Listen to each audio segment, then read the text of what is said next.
At ito, ganyan lang guys, madali lang siya, madaling, at lahat ng kaya ang dami yung tali na nakikita.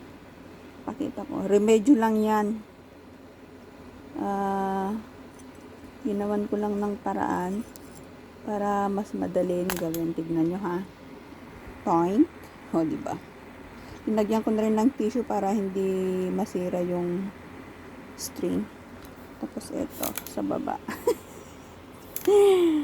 Ganyan lang guys, maparaan tayong mga Pinoy, di ba? Saan na ako tumigil? Ayun pala. Ayan. Nakagawa na ako ng bali apat na